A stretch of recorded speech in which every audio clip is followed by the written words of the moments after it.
Only about 2% of the global population carries this personality profile. And chances are, if you're one of them, you already knew you were different long before anyone gave it a name. You know that feeling when you've spent an entire evening making sure everyone around you is okay? Reading the room, smoothing the tension, holding space for everyone else's difficult thing, and nobody once thought to ask about you. Yeah, that one. That's a very specific kind of mind, operating exactly the way it was built to, the INFJ. Introversion, intuition, feeling, judgment. The rarest of all 16 Myers-Briggs personality types. What you're about to hear might be the first time any of this actually makes sense. Number 1. You've always felt like you landed on the wrong planet. Not dramatically, not in a way you'd admit to most people. Just this quiet, persistent sense that everyone else got a manual you never received. Here's what's actually happening. INFJs are driven primarily by something psychologists call introverted intuition. Their brain runs a constant, mostly unconscious process, connecting dots, sensing undercurrents, reading where things are heading long before any evidence shows up on the surface. And the strange part is that none of this happens consciously. It just happens. So when an INFJ knows something, they often can't tell you how they know it. They just know. And spending a lifetime trying to justify that to people who need logical proof is one of the more quietly exhausting experiences of their lives. But here's the part that goes deeper than exhaustion. When nobody around you can see what you're seeing, you don't just get tired of explaining it, you start wondering if you're wrong. You start editing your own perception to fit what other people can confirm. And that quiet erosion of self-trust is one of the most specific and least talked about costs of being wired this way. Number 2, your gut has a better track record than most people's logic. That signal that something is off before anything confirms it, the sense that a situation is heading somewhere specific even when everyone around you insists you're overthinking, and they're always a little surprised when you turn out to be right. That's your brain doing exactly what it was built to do. For INFJs, this functions less like a mystical gift and more like a cognitive style that absorbs enormous amounts of subtle information and delivers conclusions without showing its work. It doesn't announce itself. It doesn't explain itself. It just arrives. The challenge was never the instinct. It's always been learning to trust it in a world that keeps asking you to justify what you can't fully put into words. And here's the strange part. Being right doesn't necessarily fix that. Because when you can't show your work, even your own wins don't fully convince you. The doubt doesn't disappear just because the outcome proved you correct. It just gets quieter until the next time. Number 3, you can read people like a first edition book, but you're written in a language most people haven't studied. While an INFJ is quietly absorbing the emotional atmosphere of every interaction, cataloging shifts in tone, noticing what's been carefully left unsaid, they themselves remain genuinely difficult to decode. People around them often land on words like mysterious, private, hard to figure out. The interior world of an INFJ is so layered that even they sometimes struggle to translate it accurately. They're not withholding. It's more that what's happening inside doesn't compress easily into the kind of conversation most people are actually equipped to hold. And what makes that genuinely hard is this. INFJs are not indifferent to being known. They want it more than most people do. They just almost never find someone who can get close enough to actually see them clearly. So they move through the world understanding everyone around them and carrying a quiet, private suspicion that the reverse will never quite be true. Number 4, people tell you things they've kept from everyone else. Not because you ask, not because you pry, but because there's something in the quality of an INFJ's attention that creates a kind of safety most people spend their entire lives looking for and rarely find. They're not performing interest. They respond to vulnerability with understanding instead of advice nobody asked for. And people feel that before they can explain it. You've probably had conversations that started as nothing and ended somewhere neither of you expected, with someone saying the thing they'd never said to anyone.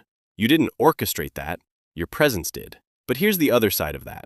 When you're the person everyone brings their weight to, you become very practiced at holding other people's most difficult things, and very unpracticed at handing yours to anyone else. Not because there's nobody there, but because somewhere along the way, you quietly decided that what you carry probably isn't something anyone else could actually hold. Number 5, your values aren't something you hold. They're something you're made of. INFJs don't carry their principles the way most people carry opinions. Loosely, adjustably, open to revision depending on the social weather. When something violates what they believe in, it doesn't register as a difference of perspective. It registers as wrong. And that distinction matters more than it might sound. Because it means INFJs don't just notice the gap between how things are and how they ought to be, they feel personally implicated by it, responsible for it in some way they can't fully justify, but also can't ignore. When circumstances consistently violate what they believe in, it doesn't just frustrate them, it erodes something fundamental. And because caring this much, this consistently, without enough recovery, produces a very specific kind of exhaustion that a good night's sleep doesn't come close to touching, INFJs often find themselves burning out not from overwork, but from over-caring, which is a distinction the world rarely makes and almost never accommodates.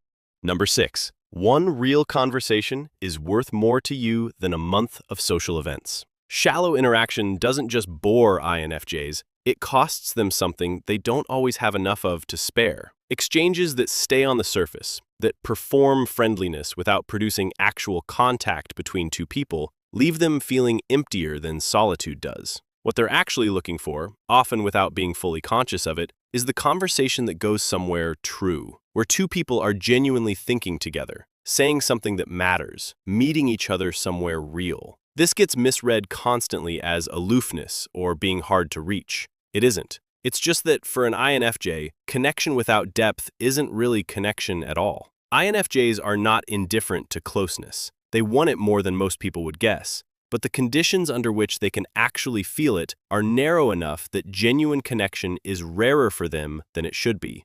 So they move through a lot of social life feeling vaguely hungry, not for more people, for the real thing, which is harder to find than it sounds. But when they do find it, and they do find it occasionally in the right person at the right moment, it tends to become one of the most significant relationships of their lives. Because an INFJ who finally feels genuinely met by someone doesn't take that lightly. They never have. Number 7. Unresolved tension doesn't stay in your head. It moves into your body. INFJs are oriented toward harmony, not because conflict frightens them, but because their nervous system registers relational discord the way other people register physical pain. When something is unresolved between them and someone they care about, it doesn't stay contained.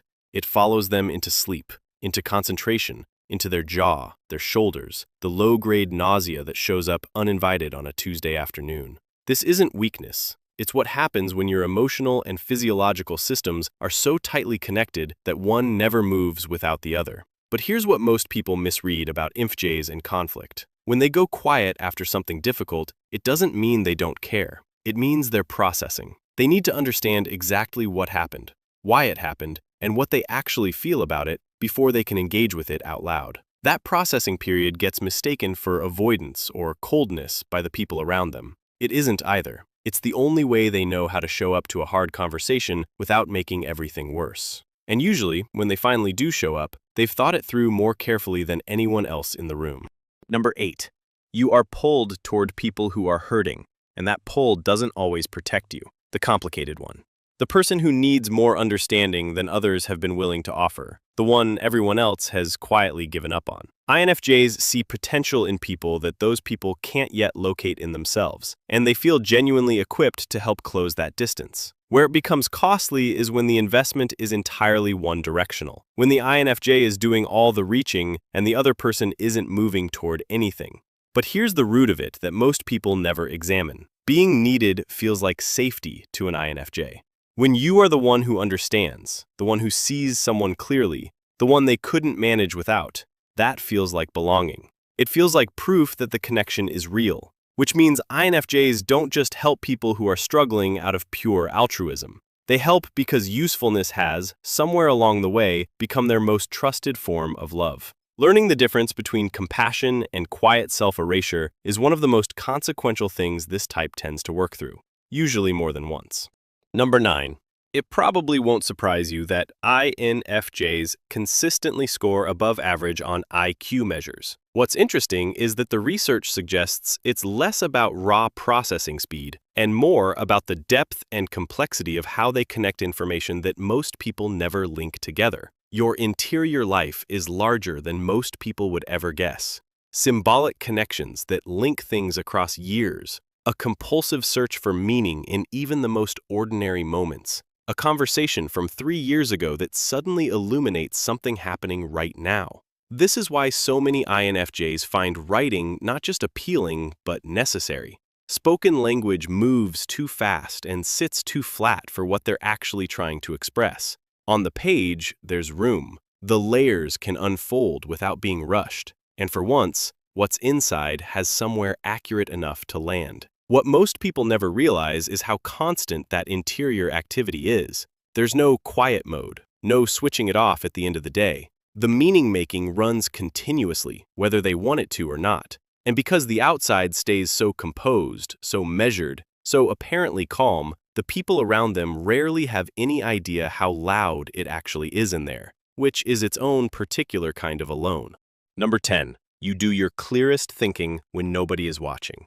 Put an INFJ in an environment of constant interruption, open visibility, and mandatory social performance, and you will watch someone genuinely capable slowly lose access to their own abilities.